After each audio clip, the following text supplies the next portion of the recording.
Hi, this is Ray Barry, and welcome to the Audio Wave Cafe podcast.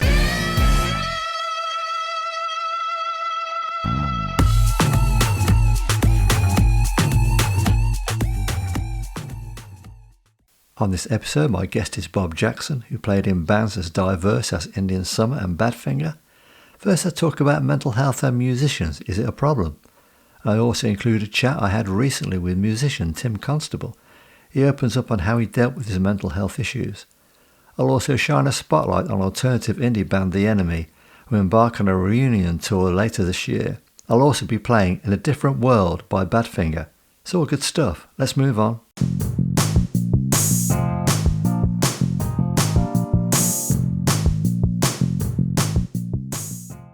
For those that have never experienced it, they don't understand.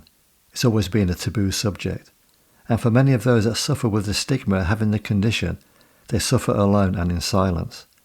But something's happening. It's being discussed on primetime TV and on social media every day. It's becoming easier for sufferers to talk about their mental health, and that includes musicians. Being a working musician can be a stressful occupation. High on the list is job insecurity and the pressure of performing. COVID lockdowns badly affected many professional and semi-pro musicians, emotionally and financially. A study published by the Help Musicians charity found that of more than 2,000 musicians, over 70% reported high levels of anxiety, with a slightly smaller percentage saying they were depressed. The study also concluded that musicians may be up to 3 times more likely to suffer from mental illness than the general public. Just what does bring on mental health issues so bad in some that they commit suicide, like Kurt Cobain, Ian Curtis or Chester Bennington? It's complex. Some state that childhood trauma was the spark that originally started their descent into anxiety and depression, like bullying and sexual assault, and then later taken up alcohol and drugs to numb the pain. And it seems that alcohol and drugs played a major role in many suicides and attempted suicides.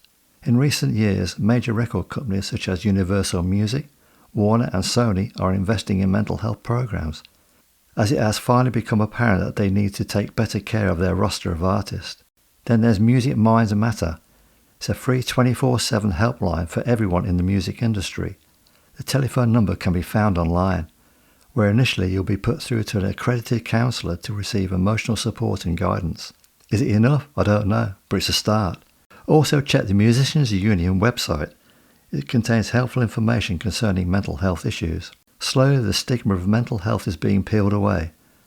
You know, it's not a sign of weakness to tell your family and your bandmates they have a problem, and you should feel no shame in admitting it. And hopefully how bad, physically and mentally, this disease has impacted you will not be so easily dismissed by those ignorant of the facts, or worse, turn a blind eye and do nothing to help.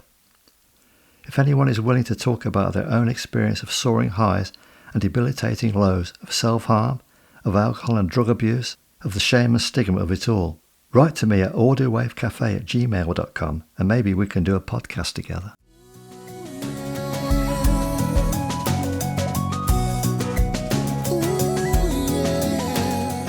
Coming up is a recording of a chat I had recently with Tim Constable, who over the years has played in various bands in Coventry, and he shares his experience with dealing with depression. You're going to tell us a bit about your mental health issues. It's to do with music as well. Yeah, indeed. The 2 sort of quite severe bouts of depression that I've had were both related to music one way or another. I'll talk about the more recent one first. I think it will make a bit of sense that way round. Fine. In that we've spoken about Paris getting back together in 2012, that building up to releasing a 13-track album and trying to get some professional interest in it. In the summer of 2016, I hadn't been able to get any music companies that interested in it, so I thought, well, I'll see what I can do myself. So I was putting together some publicity material, and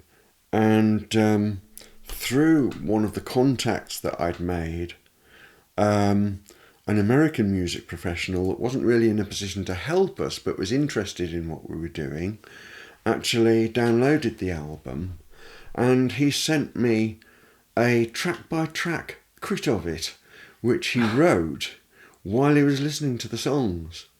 And it was absolutely superb. He picked up on what the songs were about. He picked up on the various styles. He associated us with bands like Supertramp and 10cc and so on. And ended up saying, you know, whatever else this album is, it certainly is not unfinished business. And so I was that was a huge encouragement to us. And I was going to be using a few quotes from that in some publicity material. And then I can't go into detail about this, but the main member who was leading the project, really, he got arrested and eventually was found guilty and put into prison for a number of years. And all this happened in a way which meant that the entire project was obliterated. We couldn't do any publicity, couldn't see about promoting the tracks or anything like that. Once I got to a situation where I could take stock of what had happened to my life, I realised that my eating was all over the place, my sleeping was all over the place, I wasn't looking after myself. And so I spoke to a doctor about this, and he diagnosed me with depression. He was wise enough to say, let us start off without using any drugs, but we'll see what some therapy can do to help bring you out of it. He got me into some therapy, but also I do have to mention my Christian faith. 28 years ago, through the mayhem of my first divorce, the one good thing to come out of it was that I ended up discovering a free church, Assemblies of God church, and discovering what a real relationship with God through Jesus Christ was really all about. And since that point, that faith, that relationship with God has been a bedrock of my life. So when this depression hit, I had got that bedrock. That also kind of opened the doors to discovering a Christian therapy organisation based in Leamington. So I started going there as well. And you're possibly aware, Ray, that there is no such thing as an instant get out of depression. Yeah. It is a process which can be a long-term process, but between them, those courses of therapy combined with one or two other things drew me to a position where I was headed in the right direction up out of that state, and my life started to turn around. I could start looking outwards again, and I would say today it is pretty much gone. Even now, little things sometimes happen that remind you of it and can even at times seem to almost tempt you back into it. And but thankfully now I have the tools to resist. Is this a daily thing? There was certainly a phase, probably until a couple of years or so ago, when it was not far from being a daily thing. I would say it is no longer. It's just, some little setback might happen or whatever, and, make you think, see, it's happening all over again, and be tempting to draw in. But again, through my very strong Christian faith, part of that has led to starting each day with what's called a daily devotional, where you're encouraged to read a little bit of scripture and then read or listen to something from day-to-day life, a real life experience, which shows that bit of scripture in practice. And so starting each day like that is, I have found, an extremely good way of starting the day on the right foot. Going back a bit, that initial therapy that was prescribed to you, was that cognitive behavioural therapy? Yeah, I believe it was, yeah. So I presume you didn't find that was enough for you? There was obviously some help there. When I found this Christian therapy facility in Leamington, I felt somehow that they could identify better with the situation that I was in than the cognitive therapy, which was a bit kind of impersonal in my experience. Okay, anything else you want to talk about to that? Well, what I was going to say was, having had that experience 6 years ago, on reflection in my life, the time when I left Paris, because Paris had been set up to do my music. I was writer or co-writer, I was keyboard player, I was harmony singer.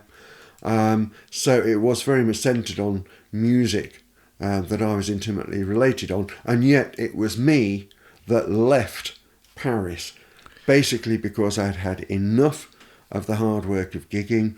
I'd had enough of people saying they wanted to manage us and make us professional. They all turned out to not know what on earth they were thinking, what on earth they were doing. Yeah. Which I believe is something you've experienced. Absolutely. As well. I think more our musicians have actually. Yeah. Gone through and I can now recognise that the state of mind I was in at that time was a state of depression. And I can recall back at that time, my flat used to get in a hell of a mess and it used to stink. I didn't look after it. I didn't look after me. And I can see now that was a time of depression. However, I can honestly say now that I've been through a time of depression without God in my life. I've been through a time of depression with God in my life, and I would recommend the latter any day of the week. Now, I think there is still an element where I want an element of self-justification, if you like, an element to fight against those little voices that still rear up from time to time that say, you're a waste of time, Tim Constable. You're no good. You're no good at anything. You don't really know anything. You're pressing, trying to push in beyond your level. That does still rise up from time to time. And, I would like to be able to silence those voices to good. And it has been pointed out to me several times that a certain gentleman called Colonel Saunders tried this and tried that and tried the other and tried restaurants and so on. And it was only when he was 65 he actually succeeded with Kentucky Fried Chicken. That's where I went wrong. Tim, thank you very much for sharing your personal insights. Much appreciated. Thank you. Well, I just hope that if it helps steer someone else in the right direction, then this interview will be well worthwhile. Well said, Tim. Thank you.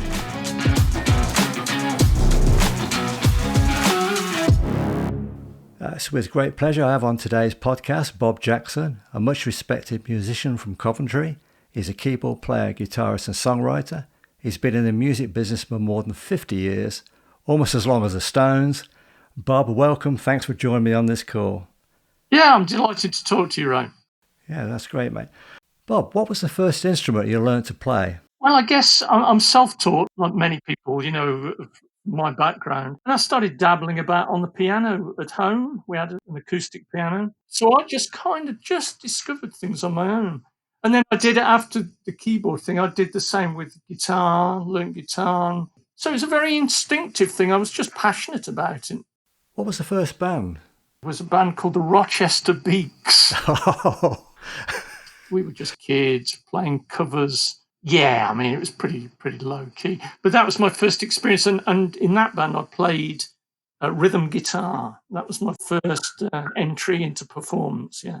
Eventually, I got my first sort of proper band going, which was Indian Summer, which was Coventry based, of course. By then, I'd switched to playing keyboard. I have seen Indian Summer, and that was such an excellent band. Progressive rock, which is what I was into with like a lot of guys back in the early 70s.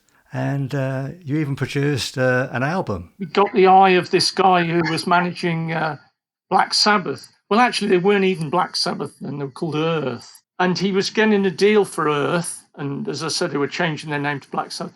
And he liked what we were doing, and he introduced us to a record company.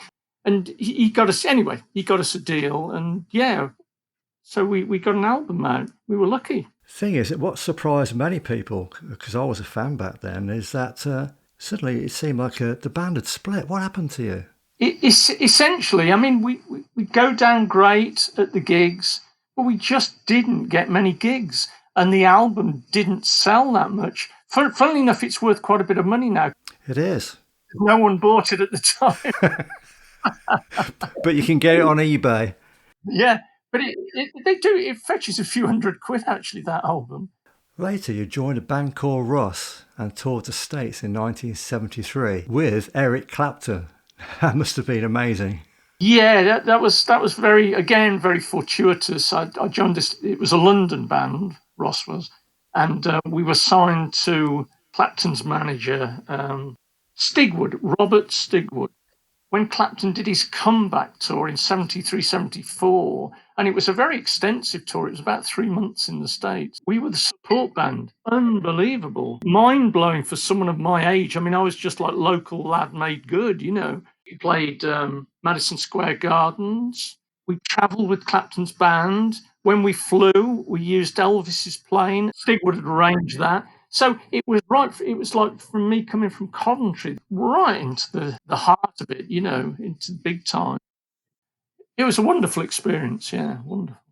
Yeah, in 1974, you joined Badfinger. What a great band.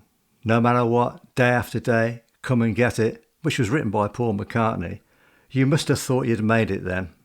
Well, again, you know, I'm so grateful and fortunate to have landed that gig.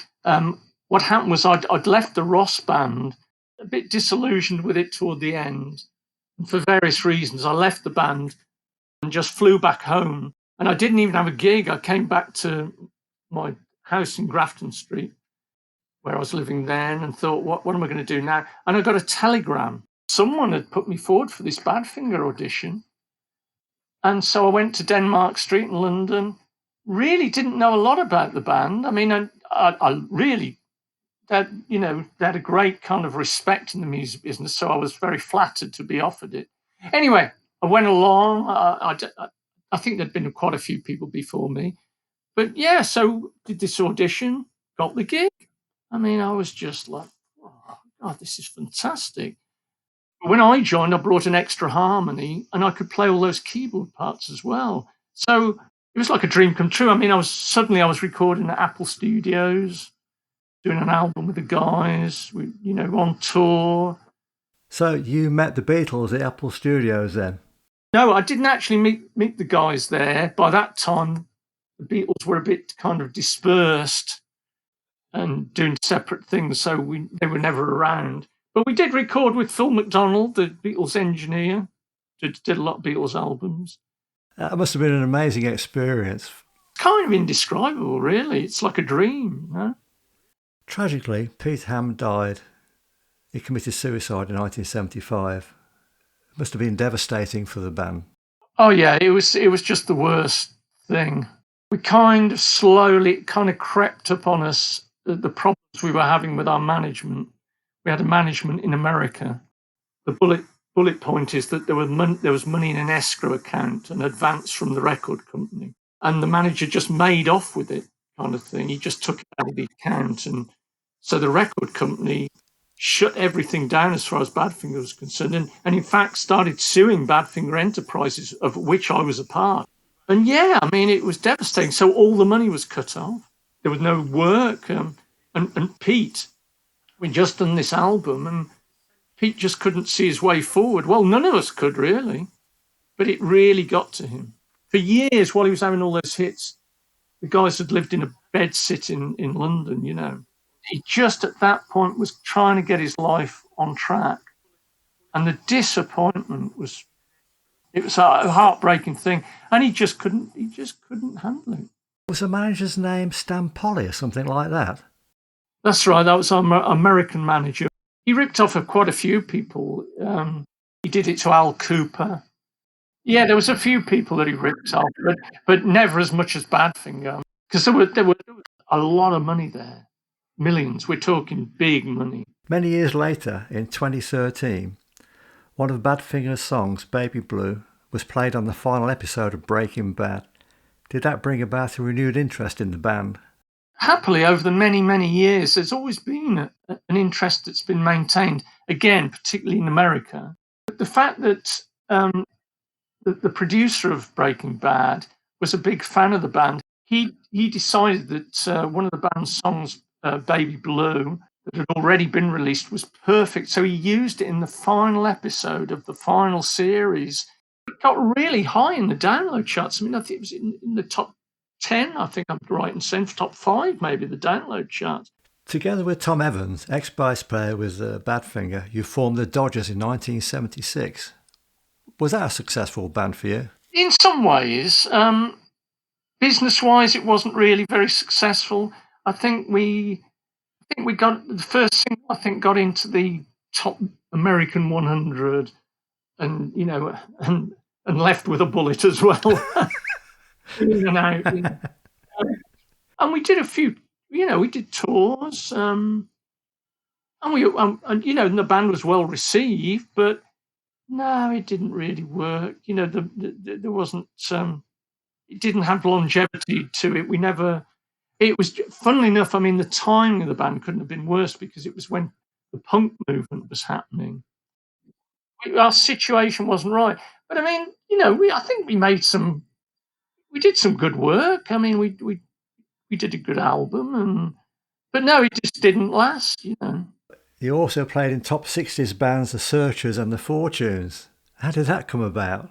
The Searchers, I never did play live with them. I did do an album with them at Rockfield Studios. And so I was called in, and yeah, I played on a few, you know, on this album for them. So that was good. In 2013, you unveiled a blue plaque in Swansea dedicated to Pete Ham. It must have been a special moment for you. Yeah. And you know, I was so proud. I mean, I hadn't sort of fully realised, but I've got my name on that blue plaque in Swansea. Maybe not in Coventry, but in Swansea. In Swansea on the Star. You've got to be in the specials to have a plaque in Coventry. Yeah. 2 years later, you reformed Badfinger. What was the motivation for that? Yeah, well, I've been playing with the Fortunes for some time, quite successfully, some time before, and that was going well. We've done a lot of work all over the place, you know, worldwide. You know, we went to Hong Kong, Australia, Canada. But I kind of got this thing in my head. I wanted to do something toward Badfinger. Well as the Fortunes, I then started to put the odd finger gig in and started touring with that over here. So that's kind of how it came about. It was like a niggle at the back of my mind because I had such a strong emotional connection to the band. That was almost 7 years ago. Are Badfinger still playing today? No, not at the moment. But that's not to say there's not any plans. I mean, I want to do. I don't think my work there is finished. But in a nutshell, what happened was I went through a period of some bad health. Just as I was kind of recovering, COVID happened, didn't it? No one was gigging for, you know, a year, 18 months. So the long and short of it was, you know, it all went down. So I haven't arranged anything since then, but I've got some ideas. Yeah. I presume you've got nothing really planned for the rest of the year going forward. Not particularly. I'm doing some tracks at home. I'm recording still. Ray, I haven't got a master plan. You know what I mean? I'm taking it as it comes, and I'm trying to enjoy life in a way. As I said, I did have some downs with I have had some downs with my health. Well, we're both at a certain age, Bob. We've got to sort of settle down, relax, and enjoy life. Mindfulness, and living in the moment, it's that old thing, isn't it? The past has gone, the future's uncertain. We've only kind of got now. And I think it is important to kind of count your blessings and enjoy your life in the moment, really. Yeah, so in a nutshell, yeah, I'm aiming to do more, but not, at the moment, there's nothing. You've played in many bands during a long music career, and you've experienced many highs and crushing lows. Have you finally found contentment, Bob? Contentment it's one of those words, isn't it? I think we're all content from time to time. I think to some people, contentment implies that you're just kind of permanently happy now and you're not going to strive to do anything else. You don't need to because you're content. So I would say I am contented, with the proviso that I don't want to stand still. I mean, there's still things in my life I want to fix. There's still things I want to do. Still got my ambition. But yeah, I am content. I think I've learnt to appreciate what I've got. It's the glass half full rather than empty stuff. And I do appreciate what I've got and what I've achieved and so on and so forth. But no, I'm not completely content. I'm not satisfied yet. There's still more to do, yeah. More to do. Bob, I think that's a good moment to end our session today. It's been an absolute treat to have you as my guest. I've really enjoyed it. I've enjoyed speaking to you. Great, Ray. All the best to you, mate. Thank you very much.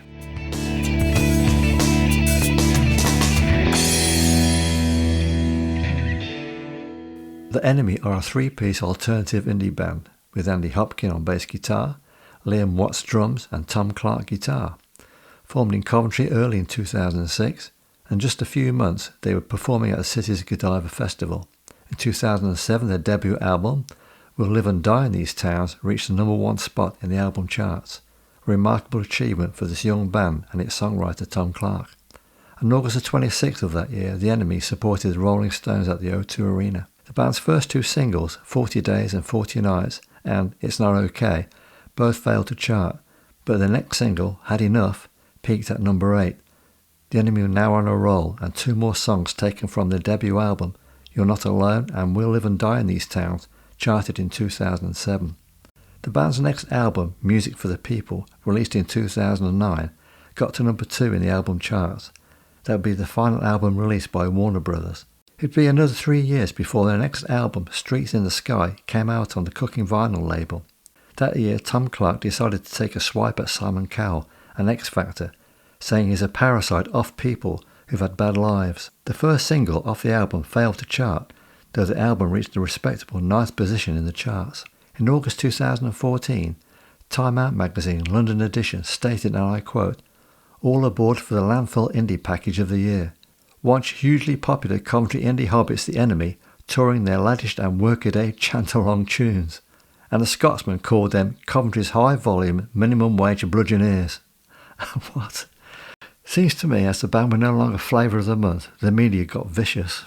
Tom Clark reacted by calling out journalists who had criticised his appearance. There was obviously a huge breakdown between certain sections of the music press and the band. At that time, Clark also commented on his struggles with depression, which he had been battling since he was 16, and that compounded the deep hurt at the hands of the media. The Enemy released their fourth and final album, It's Automatic, in October 2015 on the VAM Records label. It only peaked at 21 in the charts. It seems radio stations had had enough of promoting guitar bands, and probably The Enemy in particular. The band found themselves unfashionable, and in 2016 the band broke up. And it could have been the end of The Enemy's story, but in September 2022 they embarked on a nationwide reunion tour, ending at the HMV Empire Coventry on November the 5th. I don't know if they're old-fashioned or not, but they're still relevant, with many shows on the 21-date tour sold out. Over 10 years, The Enemy have toured the world, produced 4 albums, and sold over 1 million records. And now, 6 years on, they're back, and their legion of fans can't wait to see them again. Now that's not too shabby. It's damn impressive.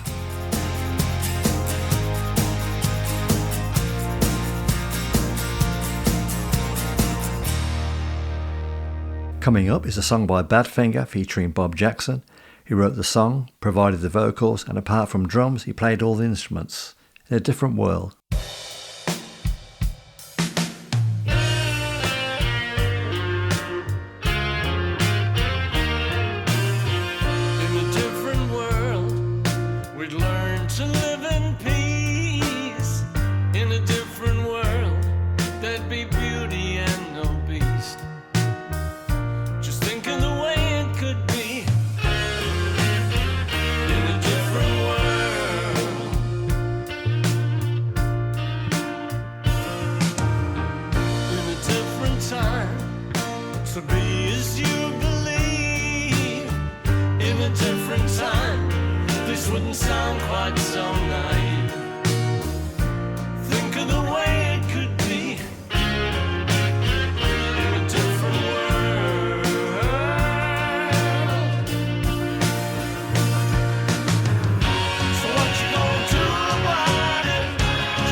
Many thanks to Tim Constable for sharing his personal experience with mental health issues, and to Bob Jackson for a fascinating interview. In the next episode, my guests will be Liz Maxted and Demas. They're busy setting up their new recording studio in Coventry. You may remember Liz when she ran the Albany pub in Earlsdon. I also talk about UK indie labels that accept demos of your songs, and I shine a spotlight on the world-famous Brit School, a free-to-attend leading, performing and creative arts facility. Is that it? Yeah. That's it. I'm done. Till next time.